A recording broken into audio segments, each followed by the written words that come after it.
Just over 2 weeks until the New York Marathon. Big Dean Brogan joins me, who is running with Adventure Time Travel. Now, Brogues, how are you feeling? Pretty good at this stage, but like I said before to Anna, I haven't done it yet. So No. I've done it in my mind 100 times, but yeah, I'm really looking forward to it. Done a heap of training, but yeah, just looking forward to getting there now. Right, now Brogues, you won a premiership for Port Adelaide as a big ruckman, big powerhouse running around the MCG against Brisbane in 04. You're an NBL champion with the Adelaide 36ers, so you can cross-code magnificently, but now you're running marathons. And now, what are you, 6'6"? About 200 centimetres, so I think it's closer to 6'7". Right. But you're going to run in shoes, right? So it gives you an extra inch, so I'll say I'm 6'7". Mate, you're massive. And we see, when you're looking to see all these people running, particularly all the blokes up the front, they weigh about 60 kilos. They look like sticks, and you're a massive man mountain. Physically, how have you gone with all the training? Yeah, look, surprisingly, gone pretty well. One thing that when I signed up to do this, is you get back into good habits, like eating better and going to get physio, and you get massages, and you just make better decisions throughout your week. So does it work as a bit of motivation? Like if you're going to go out for dinner or something, there's a bottle of wine, you think twice of how much you might drink? Absolutely, because you commit to running your longer ones. Well, I did on the weekends. So not to say that there's been a couple of little hiccups along the way, but you get back on track really well. And look, the body hurts a little bit, but anyone who does this sort of running, you're going to get sore somewhere. Yeah. But surprisingly, I've been training like for since the start of the year when I committed to this. I've had this in the back of my mind and training gradually, and I've actually got through pretty well. So yeah, touch wood, I can get through the next couple of weeks and just get to the start line. Right. Well, you got mental strength. We know that from footy and from basketball and everything you do as a professional athlete. So you're going to have no problems with the mental side of it. So physically, what are you hitting the scales at about now?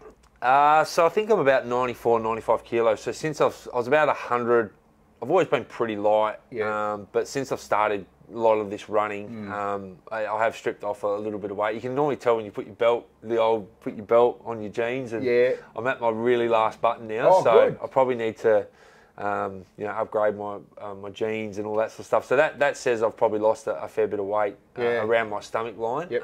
But I've tried to keep doing weights and keep some mass on. So, but it is, look, you do strip up. It's such a healthy lifestyle. Running 3 times a week.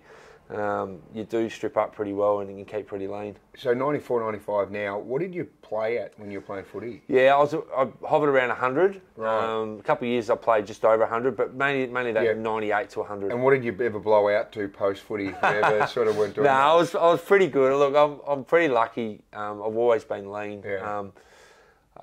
Sometimes in the off season I got even leaner. So, but look, yeah, it's getting a bit harder now. I'm getting a bit older, but yeah, I've really enjoyed this sort of lifestyle of becoming a full-time. My choice to do You're fitness an athlete again. is running, and that's what you do. You get back to, like I said, I'm getting physio once a week, and massage becomes regular, and I'm stretching a lot more. All the things that I used to do when I was playing, I'm kind of doing again, and it's good fun, and yeah, it's a commitment, that's for sure. What's been the best part, getting back into this really regular lifestyle? Yeah, look, I think with where I'm at in life, what it does for me mentally, I obviously love being in professional sports for almost 20 years, and getting back into this and making a commitment to it, it's no joke, right? So you gotta commit to at least doing 2 or 3 runs a week. And what it does for me mentally, when those people who do know about running, when you finish a long run or a run, what it does for your mind, and it just helps you with your day-to-day life. And as we get older, life gets a bit harder, kids, work, all that sort of stuff. So for me, that's been the most enjoyable part. Yeah. And meeting new people. Like I've got all these new friends on Strava, and you go meet someone and have a big run, and get involved with this Adventure Time Travel. You're just meeting new people and who like to run, which is pretty cool. What's the longest run you've done in training so far? Yeah, so I did 35 good. About a week and a half ago. That's the longest I've done, and did it.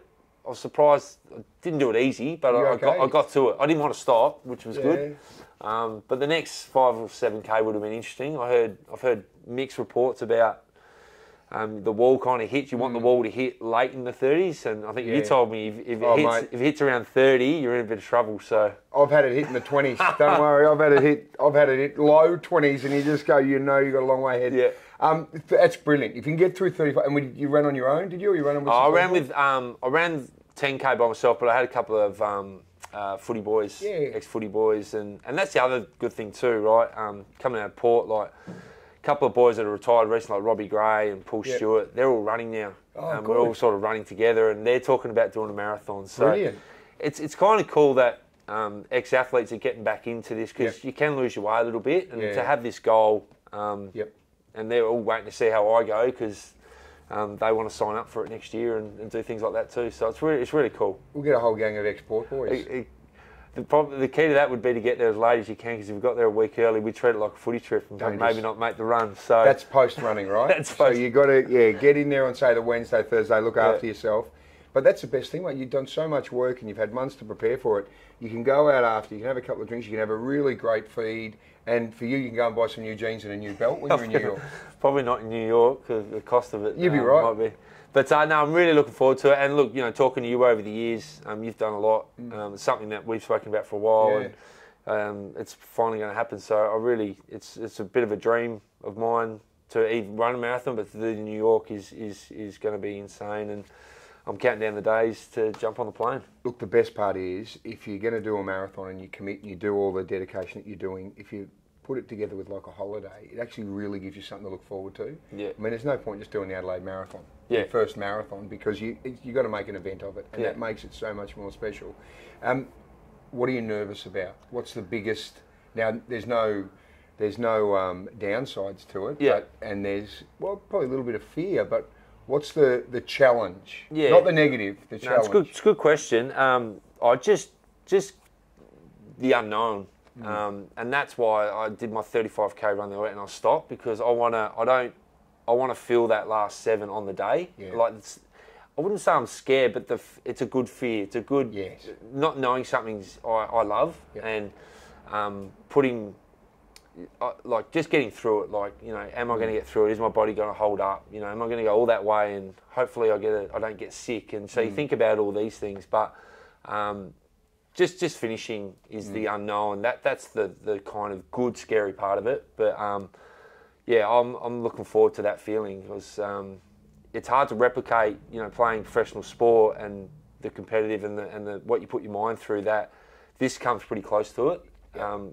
I've done a couple of half marathons. I've done a 100k triathlon, and putting your mind and body in that situation is something that I really love. And the good thing about running is that anybody can do this. So I'm really excited to see other people from all walks of life doing this together. I'm the athlete, but there'll be people there that it'll be first.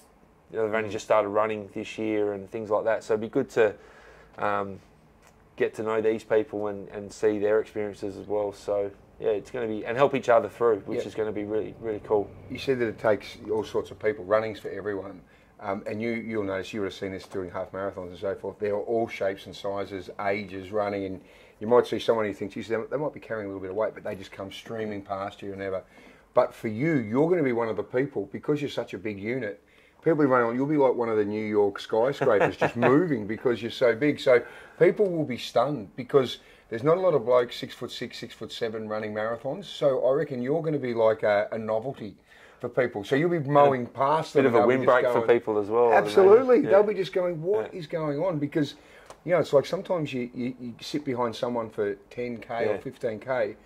Someone sits behind you, mate, they're going to get a free ride. Well, that's what happened on Sunday at McLaren Vale, because it was raining and windy, and I had, for pretty much all of it, I had this guy literally right behind me. Yeah. And I kept having, he was so quiet because he was so close to me, and he goes, mate, you're the best windbreak ever. I don't reckon you got a drop of rain on him. And he ran a PB. He took off with 3k to go. Oh, he didn't really? take me with him. So I'm not sure what the running etiquette is. I know in cycling you got to get out in front and help each other through. So I'm not sure what happens with the running. But look, I'm happy to help anybody, and this is what it's also. It's about me getting a personal, achievement, but also I'm going to love, going with Adventure Time Travel, and I think Anna said there's like 90 odd people running. So to be part of that, all wearing the same kit, and meeting new people and doing this together is going to be something I'm really looking forward to. Brogue's one of the best parts, and if there's any downside to New York, it's because such a big event. Pre-run, you've got to go down to Staten Island. You're sort of at this old army base, I think it is, and you're there for a couple of hours depending when you need to go. And I've done it before where you're just stuck there, you're cold, and you're just waiting for it to start.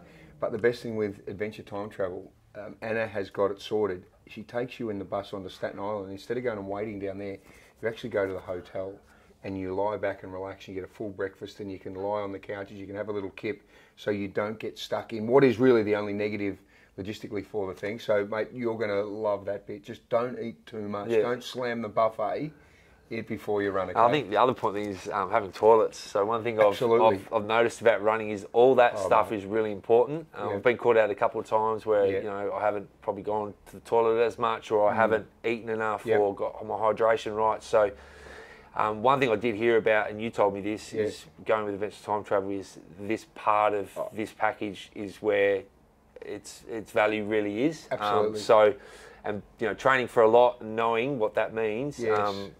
It's going to be huge for, you know, because I think I've got a 3 or 4 hour wait.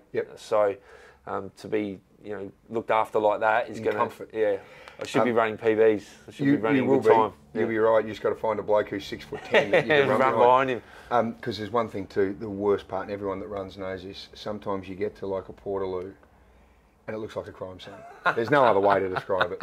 And there's no paper, and you're just sitting there going, this is horrific. So you don't have to worry about that with Adventure Time Travel. You've told me a couple of times you've been running behind people and they just haven't even bothered to use a toilet. Sometimes you just can't hold it in. Well, I'm safe to say, to all of my long runs, I haven't got to that point yet. Good. So I think I've got my structure down pat. So hopefully, these are the things you worry about. You know, absolutely. Am I going to do all that stuff before I run? And so all this stuff plays on your mind, but at the end of the day, you just get to the start line, just go for it. Don't worry about the wall. It's worrying about when you can't hold everything in. And that's about 39k, so you haven't got to that. You can worry about that. I heard you crawled the last couple of k's last year. Is that right? I struggled a bit, mate. I crossed the line, and actually, I've got to say one thing. If you ever struggle, the medical attention there is brilliant. I was in a wheelchair getting taken into the tent afterwards, and they made me recover magnificently. Oh God! You've got to push yourself to the limit. Yeah, hopefully that doesn't happen, but if it happens, it happens. No, you'll be right. Mate, I can't wait to hear how well you go, Brogues. You're going to love it. It is going to be one of the greatest moments of your life. No, I'm looking forward to it. I've heard amazing things from yourself and other people that have done it, and they said it'd be the best thing you've ever done. So I'm really looking forward to it, and thank you for having me. Hey, run well, brother. Thanks, You're going to love it. Cheers. Good on you, buddy. Thanks, mate.